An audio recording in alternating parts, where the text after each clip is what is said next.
फिर से आ गए नैतिकता और आचार शास्त्र का पेपर लेकर के। 2018 का प्रश्न पढ़ रहा हूँ मैं, 5B। लिखा क्या है? लोक प्रशासन में नैतिक दुविधाओं का समाधान करने के प्रोसेस को स्पष्ट करना है। Explain the process of resolving ethical dilemma in public administration. तो भैया एथिकल डायलेमा तो रहता है, इसमें कोई दो राय नहीं है, लेकिन इसका समाधान कैसे करिएगा? बहुत आसान है। नैतिक डायलेमा का मतलब आप जानते ही हैं, नैतिक का मतलब ही जानते हैं कि principle, guiding principles for doing right और रॉन्ग, दैट इज एथिक्स। और डायलेमा मतलब डायलेमा कि दो के बीच जब संकट आ जाए कि भाई ये करूं कि वो करूं, क्या करूं कि ना करूं, कि कैसी मुश्किल है, ये वाली बात है। तो लोक प्रशासन में नैतिक दुविधाओं का समाधान कैसे करिएगा? तो सबसे पहला समाधान का तरीका है जो आपको करना चाहिए, पहला तरीका है रूल, फोकस ऑन रूल। नियमों पे फोकस करिए, नियमों को गीता कुरान बाइबल की तरह अडॉप्ट करिए, क्योंकि rule is rule until it change. Rule rule है जब तक बदल नहीं दिया जाता। और विजिलेंस की गाइडलाइन है कि anything against the rule is corruption. कोई भी ऐसा चीज जो नियमों के विपरीत है, उनके विरोध में है, वो सब जो है करप्शन है। मैंने जो चीज़ लिखा है वो करना है, जो नहीं लिखा है वो बिल्कुल नहीं करना है। जब तक कि कोई मानवता और ये सब चीज़ें और उसके भी तौर तरीके हम बता चुके हैं कि कैसे डील करिएगा। तो भाई एथिकल डायलेमा कैसे समाधान करें? तो फोकस ऑन रूल। पहला ये बाइबिल का, गीता कुरान का ये पहला स्टेटमेंट यही रहेगा कि रूल पे फोकस करिए, अपने डायलेमा को अपने आप ठीक हो जाएगा।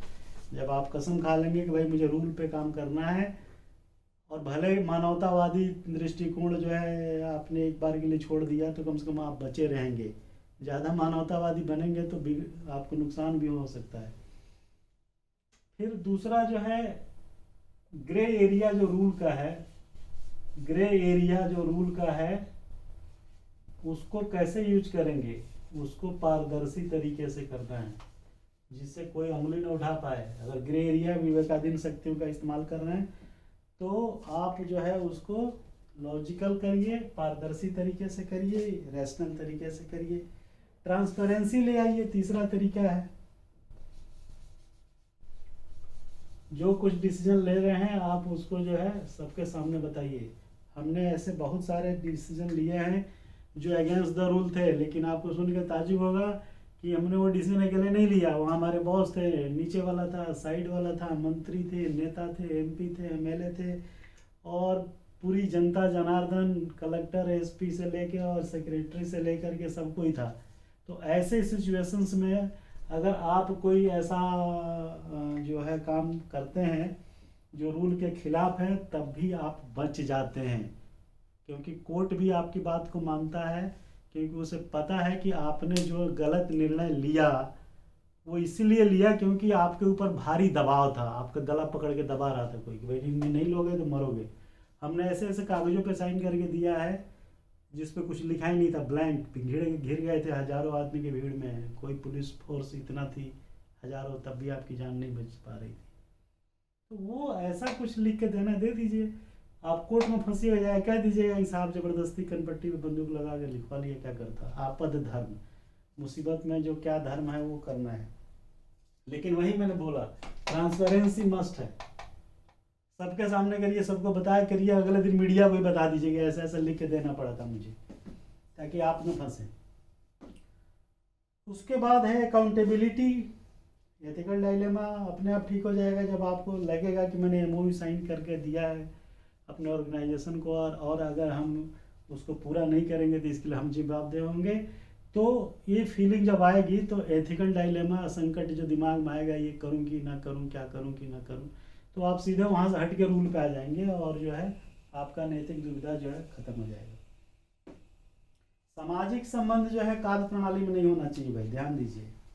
अगर सामाजिक प्रणाली में गए तो आपको जो है वैधानिक प्रणाली झेलना पड़ेगा, और जब वैधानिक प्रणाली झेलेंगेगा तो सारा वित्तीय प्रणाली भी आपकी खराब हो जाएगी। तो इसलिए कोई सामाजिक संबंधों में आकर के यारी दोस्ती और भाईचारे और नेपोटिज्म में नहीं फंसना है। क्लियर कट रूल की बात करनी है।